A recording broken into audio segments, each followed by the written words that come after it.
हर जात के बीच में आरएसएस बीजेपी ने अपना एजेंट बैठा दिया। कई ओपोजिशन पार्टी में आरएसएस बीजेपी के पेरोल पे हैं, रहते तो समाजवादी में, आरजेडी में, कांग्रेस में। जिस समाज में उद्यमी बनने का नहीं है, जिस समाज में ड्रीम नहीं है कि हमारा प्राइवेट जेट हो, शेयर मार्केट में हमारा कंट्रोल हो, विश्वविद्यालयों को हमारा कंट्रोल हो, वो समाज कैसे लड़ेगा? सबको नेता बनना है। हिंदू राष्ट्र में खाली हमारा तो दोनों आंख फूटेगा, लेकिन पंडित जी का भी एक आंख फूटना है। पेंशन अगर गया, पेंशन पे हम खाली बोल देते हैं, बंद करते हैं। पेंशन गया तो सबसे ज्यादा नौकरियों में कौन थे? और 90 के बाद ओबीसी अभी इतना ही है, अभी ज्यादा नहीं है। शेड्यूल कास्ट और अपर कास्ट यही था ना, जिसमें ब्राह्मण ज्यादा थे नौकरी में। हर सेक्रेटेरिएट में झा जी, मिश्रा जी, तिवारी जी, त्रिपाठी जी। तो पेंशन गया तो खाली दलित का गया, पंडित जी का भी क्या? हमने आइए ना, हिंदू राष्ट्र में आपका भी स्वागत है। अब पंडित जी जाके देखिए, सुलभ इंटरनेशनल में 5 रुपया का पर्ची काट रहे कि नहीं काट रहे? बोले आइए पंडित जी, स्वागत है आपका भी हिंदू राष्ट्र, आइए। हमारा तो जो होगा तो मुझे पता है, हम लोग तो मजदूर घर के लोग थे, मजदूरी कर लेंगे। हमारे लोग खुद ही चाहते हैं कि हम राजा बनेंगे, अन्य तो मजदूरी करेंगे। ये हिंदू राष्ट्र मतलब मनुस्मृति। मनुस्मृति मतलब इसके लिए घोषणा नहीं होगी, शिक्षा खत्म, रोजगार खत्म, पेंशन खत्म, सब खत्म, अपने आप मनुस्मृति में आप आ जाएंगे।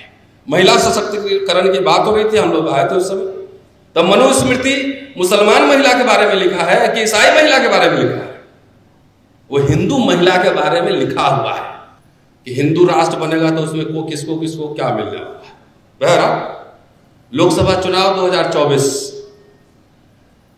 हम लोग अपने खर्चे से, अपने जेब के खर्चे से बिहार और उत्तर प्रदेश में घूम रहे थे, और सोशल मीडिया, यूट्यूब सब उसके गवाह है। और ये बात मैं इसलिए कहना चाहता हूं, और प्रसाद साहब को मैंने कहा 2 मिनट ठहर जाइए, सुन लीजिए, तब ठीक रहेगा। क्योंकि मुझे याद है 2002 में दिग्विजय सिंह के एक प्रोग्राम में गया था मैं भोपाल में। वो 3 दिन बैठे रहे, खाली लोगों को सुने, इंटेलेक्चुअल्स को सुने कि क्या कह रहे हैं, और 3 दिन के बाद आखिरी उनका स्पीच हुआ। और जहां भी मैं जाता हूं आजकल, तो बड़े बड़े जो लीडर्स होते हैं, कई मंच पर रहता हूं, तो उनको दलित, बैकवर्ड, माइनॉरिटीज के इंटेलेक्चुअल्स, एक्टिविस्ट को नहीं सुनना होता है। वो सीधा जाते हैं, अपनी बात सुनाते हैं और सब लोग कट लेते हैं वहां से। ये होता है। तो चिंतन मनन कैसे होगा? ये कोई राजनीतिक सभा नहीं है, बौद्धिकों की सभा है। और जाहिर है कि सब लोग लीडर नहीं हो सकता है, लेकिन बहुत लोग प्रोफेशनल्स हो सकते हैं। और मैं 24 इसलिए याद दिला रहा हूं कि मैंने एक लीडर के यहां मैंने मैसेज भेजा था कि जितने ये यूट्यूब वाले भाई लोग हैं, इन लोगों के खर्चे का इंतजाम करिए, जोन बांट देते हैं और सबको फील्ड में उतारिए। ये सब आप ही के लोग हैं। लेकिन इलेक्शन के पहले, जैसा कि अभी सूरज जी ने कहा कि तेजस्वी यादव को 41% दिखा रहा है, तो इलेक्शन के पहले जितना गोदी मीडिया है हमारे नेता पे फोकस कर देता है और सबको सीएम पीएम बनाने लगता है। इस चक्कर में हमारे लीडर्स बहुत खुश हो जाते हैं, क्या तो हो ही गया, अब तो बस पार हो गया, रिजल्ट आता है सामने। बहरहाल जो उत्तर प्रदेश में रिजल्ट आया, हमारे जैसे सैकड़ों लोग थे जो गली गली, मोहल्ले मोहल्ले में, अपने मित्र धर्मेंद्र जी की कॉन्स्टिट्यूंसी में भी था 2 दिन वहां पर, और बोल रहे थे, लिख रहे थे, यूट्यूब पे बोल रहे थे।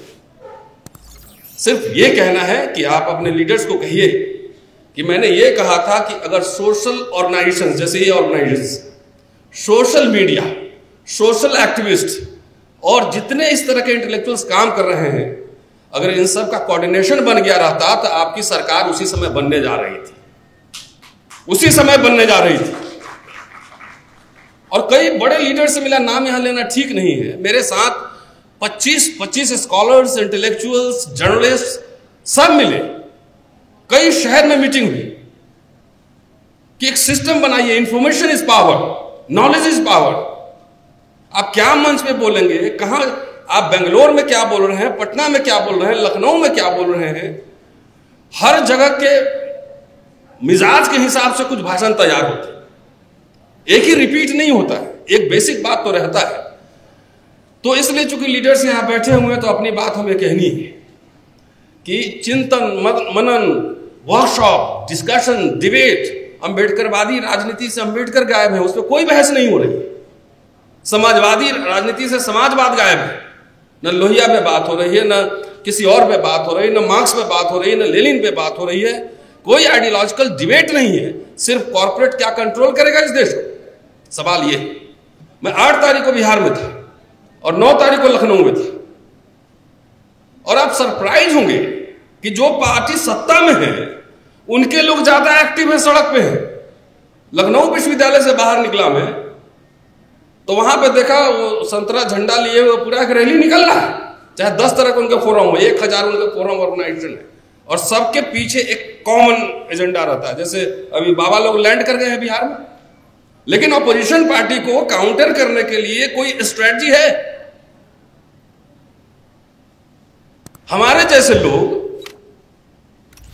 भाई अगर 70 साल 75 साल की समीक्षा करेंगे तो जाहिर है मैं जो बोलूंगा किसी के पक्ष में जाएगा, किसी के विपक्ष में जाएगा। लेकिन जिसके पक्ष में जा रहा है वैसे लोग क्या इस तरह के लोगों का एक संगठन, एक अम्ब्रेला बना के, आरएसएस के पास 100 संगठन, उसको फंडिंग भी होता है बीजेपी से और कॉर्पोरेट से फंडिंग होती है, बाकायदा उसके रहने जाने खाने सब कुछ का इंतजाम होता है। और ये पता लगा कि यहाँ पे सेमिनार ये सब चल रहा है, ये लोग अपने से चंदा वंदा लेके किया हो, तो जो लोग जिनको सत्ता में आना है वो चाहते हैं आप लोग लड़ लो, आप लोग मोबिलाइज करो, वोट हमको मिल जाएगा ऑटोमेटिकली, जो है हम आ जाएंगे। ऐसा नहीं होता है। हर जात के बीच में आरएसएस बीजेपी ने अपना एजेंट बैठा दिया, बांट दिया है शेड्यूल कास्ट को, बाइफरकेशन सब जगह बैठा दिया, पे रोल पे है। कई ओपोजिशन पार्टी में आरएसएस बीजेपी के पे रोल पे है। जो काम रहते थे वो समाजवादी में, आरजेडी में, कांग्रेस में, और उनका आइडियाज अगर सुनिए सोशल मीडिया पे चाहे कहीं पे, तो उनका आइडियाज, भाषण, वो सब जाता है किसके फेवर में? अगर कास्ट सेंसस से बात हो रही है, मैं तो इस सवाल आप लोगों से भी पूछना चाह रहा हूं, उसका सही सही जवाब दे दीजिए। जितने लोग यहां बैठे हुए हैं सब लोग को हमको 100-100 करोड़ रुपया का बिजनेस देना है, मान लीजिए 100 करोड़ का। और दूसरा ऑप्शन यह है कि विधायक का टिकट बांटना है 50। क्या ऑप्शन आप लेंगे? आप बताइए। विधायक का ज्यादा लेंगे तो विधायक तो उत्तर प्रदेश में प्रसाद जी 403 ही बनना है ना, और आपत्ति तो हम हजारों बना सकते हैं। इस समाज में कोई डिमांड ही नहीं। मैं ये सवाल कई सभाओं में पूछता हूं, नहीं तो राहुल गांधी तो लगातार कर रहे हैं, जाति जनगणना कराएंगे, इंडस्ट्री में हिस्सेदारी देंगे, इसमें हिस्सेदारी है, कोई समाज में हलचल है? वही राहुल गांधी अगर उस सभा में बोल दे, पटना के बापू सभागार में, चाहे इसके मेमोरियल हॉल में, कि हम सबको राष्ट्रपति बना रहे हैं और 40 एमपी का टिकट बांटना, आपको क्या चाहिए? 100% मैं कह रहा हूं कहेगा कि हमको 40 एमपी का टिकट चाहिए। तो जिस समाज में एंटरप्रेन्योरशिप नहीं है, जिस समाज में उद्यमी बनने का नहीं है, जिस समाज में ड्रीम नहीं है कि हमारा प्राइवेट जेट हो, शेयर मार्केट में हमारा कंट्रोल हो, विश्वविद्यालयों को हमारा कंट्रोल हो, वो समाज कैसे लड़ेगा? सबको नेता बनना है। और मैं आधा भारत में घूम घूम के टेस्टिंग करता हूं थर्मामीटर लगा के, कि बेटा को, यही बात अगर हम किसी पंडित जी से पूछे कि आपके बेटा को विधायक का टिकट देना है, प्रोफेसर बनाना है यूनिवर्सिटी में, क्या चुनेंगे? तो वो बोलेगा प्रोफेसर बनाना है। लेकिन हमारे लोग को चस्का नेतागिरी का ज्यादा लगा हुआ, सबको खाली टिकट ही चाहिए, खाली सीएम पीएम बनना है। एक सवाल, एक मैं रिसर्च कर रहा हूं कि हिंदू राष्ट्र जो बनेगा तो दलित लोग में जब चेतना आई खूब एकदम सीएम पीएम बनने का, जिस समय से 80 का दशक उठाइए, और 80 का दशक उठाइए, उसी समय हिंदू राष्ट्र बनाने का फिर से उपान पकड़ा था। और कौन? आरएसएस जनसंघ, जो कि संविधान को नहीं मानते थे, जिन्होंने अंबेडकर और नेहरू के पुतले फूके, संविधान के खिलाफ लेख लिखे। तो 2 पैरेलल एक साथ चल रहा है, एक सीएम पीएम बनने का कि देश में हम आरक्षण देने वाला बनेंगे, हम ये बनेंगे, हम वो बनेंगे, अपने पास कुछ नहीं नौकरी के सिवा, सरकारी नौकरी के सिवा। दूसरी तब चला हम हिंदू राष्ट्र बनाएंगे। तो मैंने पूछा कि हिंदू राष्ट्र में क्या हालत होगा? पंडित नेहरू, जबकि गरीब मुल्क था भारत, तो उन्होंने शिक्षा दी फ्री में। लखनऊ में मैंने हॉल में पूछा, साहित्य संगीत अकेडमी के हॉल में प्रोग्राम था, हमने पूछा कितना फीस देके पढ़े? बोला 6 पैसा पर महीना। स्टाइपेंड मिलता था 144 रुपए साल में। तो बोले उस पैसा से तुम्हारा घर भी चलता होगा? बोला हाँ चलता था। और नए लड़के बैठे हुए थे BBAU यूनिवर्सिटी के, हमने कितना पैसा लग रहा है बाबू? तो बोला 8,000 पर सेमेस्टर। एक दूसरा बोला 25,000 पर सेमेस्टर। हॉस्टल ला नहीं देना पड़ता है पैसा, स्टाइपेंड नहीं मिलता है। तो ये है हिंदू राष्ट्र। गरीब मुल्क ने फ्री की शिक्षा दी, नौकरी दी, पेंशन दिया, और पंडित अटल बिहारी वाजपेयी ने तीनों छीन लिया। तो हिंदू राष्ट्र में खाली हमारा तो दोनों आंख फूटेगा, लेकिन पंडित जी का भी एक आंख फूटना है। पेंशन अगर गया, पेंशन पे हम खाली बोल देते हैं, बंद करते हैं। पेंशन गया तो सबसे ज्यादा नौकरियों में कौन थे? और 90 के बाद ओबीसी अभी इतना ही है, अभी ज्यादा नहीं है। शेड्यूल कास्ट और अपर कास्ट यही था ना, जिसमें ब्राह्मण ज्यादा थे नौकरी में। हर सेक्रेटेरिएट में झा जी, मिश्रा जी, तिवारी जी, त्रिपाठी जी। तो पेंशन गया तो खाली दलित का गया, पंडित जी का भी गया। हमने आइए ना, हिंदू राष्ट्र में आपका भी स्वागत है। अब पंडित जी जाके देखिए सुलभ इंटरनेशनल में 5 रुपया का पर्ची काट रहे हैं कि नहीं काट रहे हैं? बोले आइए पंडित जी, स्वागत है आपका भी हिंदू राष्ट्र, आइए। हमारा तो जो होगा तो मुझे पता है, हम लोग तो मजदूर घर के लोग थे, मजदूरी कर लेंगे। हमारे लोग खुद ही चाहते हैं कि हम राजा बनेंगे, अन्य तो मजदूरी करेंगे। हमको नौकरी नहीं चाहिए, व्यापार नहीं चाहिए, संसाधन में हिस्सेदारी नहीं चाहिए, तो कोई बात नहीं। इसके लिए हम लोग लगातार बोल रहे हैं, बात लगातार बोल रहे हैं इस बात को। रोस्टर का आंदोलन हम लोग लड़े, कुछ पॉलिटिकल पार्टी ने समर्थन किया, कुछ ने नहीं किया, फिर भी हम लोग जीते ना। ये तो कह सकते हैं एक बड़ा आंदोलन हम लोग जीते, जिसमें हजार SC ST OBC बच्चों को नौकरियां मिलेगी यूनिवर्सिटी में।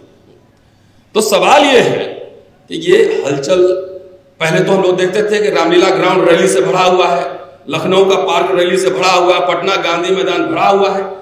आज अपोजिशन पार्टी की ओर से जन सरोकार के मुद्दों पर कोई आंदोलन है? जो सत्ता में है उसको सैकड़ों संगठन हर दिन सड़क पे हलचल करते रहता है। किसी न सांस्कृतिक के बहाने कल्चरल प्रोग्राम है, कुछ न प्रोग्राम है। और हमारे लोग शिव जी के बराती की तरह जो है ना, इलेक्शन के समय उठते हैं भभूत वूत लगा के, या आज ही बस उसके बाद साढ़े 4 साल सोए रहते हैं। आग्रह है कि ये सारे राजनीतिक प्रश्न सड़क पे, सोशल मीडिया में हम लोग लगातार इस बात को बोल रहे हैं, लेकिन जरूरत है कि जो अपोजिशन पार्टीज है, खास तौर से जो लीडिंग पार्टीज है, इस पे कंसेंसस बनाएं, लोगों को टेस्ट करें कि लोग रामलीला ग्राउंड में आ रहे हैं कि नहीं आ रहे हैं। पिछले साल एक आंदोलन हुआ था पेंशन का, और यकीन मानिए 10 लाख लोग रामलीला ग्राउंड में दिल्ली में आए थे। 10 लाख लोग।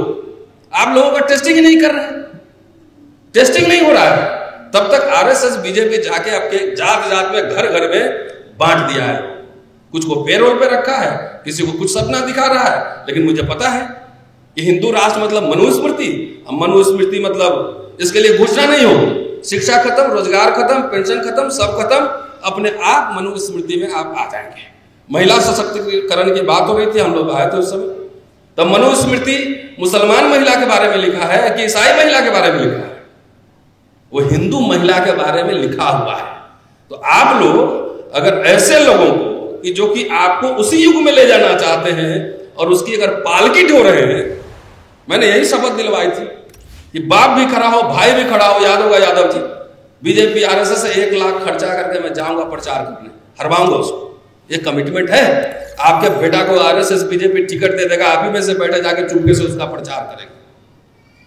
आइए ना, हिंदू राष्ट्र में स्वागत है। सब कुछ खत्म, जितना थोड़ा मिडिल क्लास बना था, इंटेलेक्चुअल लोग बना था, पढ़ने लिखने वाले लोग, नौकरी खत्म हो जाएगी, सब खेत में जाके काम करेंगे और चर्बी भी गल जाएगा, BP शुगर सब ठीक हो जाएगा, अपने आप सब सही रहेगा। पंडित जी तो खुश है कि सब राजपुरोहित बनेगा। मैंने समझाया है कि राजपुरोहित सब नहीं बनोगे।